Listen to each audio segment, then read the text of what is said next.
This summer's celebration of Smash did not disappoint. Needing just one more long ball, Bobby Witt Jr.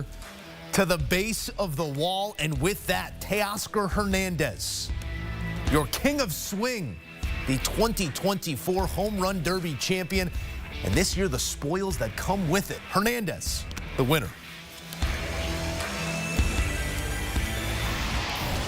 CBS Sports MLB analysts Will Middlebrooks and David Samson joining us with their reaction. And fellas, we've gathered together these last few years and sat after this event sort of to mull over the merits of it. David, with that, I'll ask you, you walk away from this feeling what?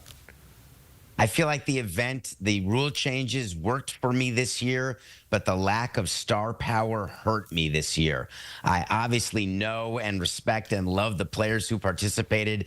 Everyone had rooting interests. There was something for everyone, but it's hard to imagine watching Soto and watching Vlad Guerrero and thinking about Judge and even thinking about non-all-stars like Stanton, people who just could put on a show. Julio Rodriguez. There were just some names missing that I would like to have seen. Yeah, I'm with Samson on that. I had fun with it. I thought the rule changes were needed. I love the bonus rounds where it wasn't timed. I know we can never go back to how it used to be when it was 10 outs and it was a 4-hour show, because we can't do that anymore and viewership will nosedive. I get it. You can't do it, but it would be fun. This is the baseball lifer in me.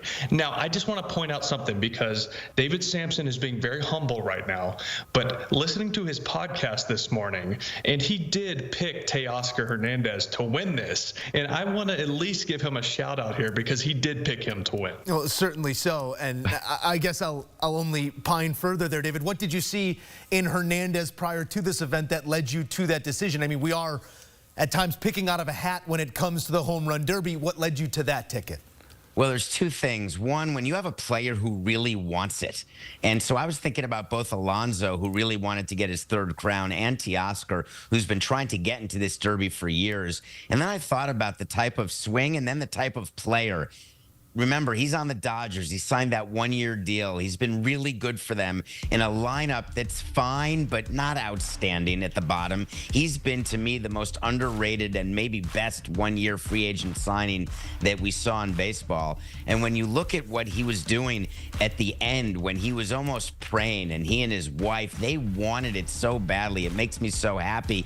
And remember, he's the first Dodger to win the Derby, and he deferred so much of his contract with the Dodgers that the $1 million, it doesn't hurt. Well, certainly so. You'll take that payday, and also this resume note that comes with it will last a lifetime. Sort of that in mind here, Will.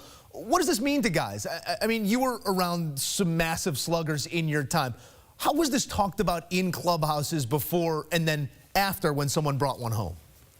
Well, it's bragging rights, or with your teammates, with the guys you compete against every day. But most guys go into this with really low expectations, and they go into it with the mindset of, I'm just going to have fun. If it goes well, it goes well. If not, I got to say I did it and I had the experience. But you could tell he cared. I mean, as you guys just talked about, them sitting there almost in prayer, hoping they win it. Yeah, the money's great. He doesn't necessarily need it, as you mentioned.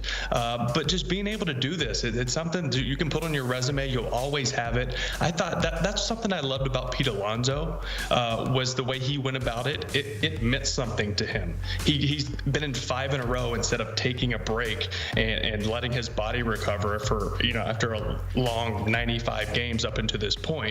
Because it means something to him. Yeah, the money's nice, it's fun, but the bragging rights and to be able to put this on your resume, put it on your baseball card, is pretty cool.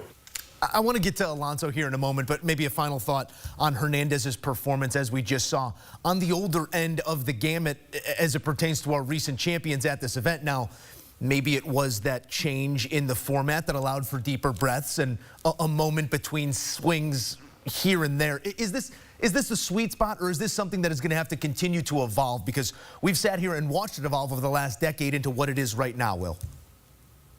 Yeah, so that's something I think it definitely plays into it. They're still taking, it's still 40 swings, right? Like, there's still a lot of swings, but you were seeing guys get rapid fire the last couple of years, getting up to 50 plus swings. They're out of breath.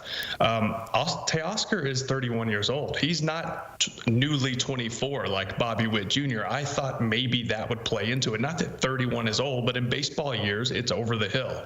So he wasn't sweating. He wasn't breathing hard. No sign of fatigue at all. And that was the separator for him, because as you watch Bobby Witt towards the end of that final round, he looked exhausted. The bat looked heavy. He was still putting on a show. It was still electric. He just missed tying it, hitting the base of the wall on that last swing. So it was fun.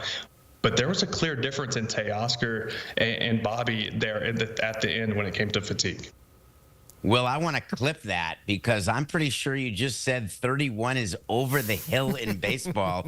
And there's so many players who are hitting free agency and signing these huge deals at 31, hoping to get a few good years, and then the back end's terrible. Now we have a professional like yourself saying, look at this management, 31 is done. So I'm going to clip that, Will. Secondly, typical executive right there. He will take that to arbitration and pick me to pieces. I will do that when your next negotiation comes with CBS. So one of the things that I noticed is Teoscar, when in the bonus round, you get to take pitches.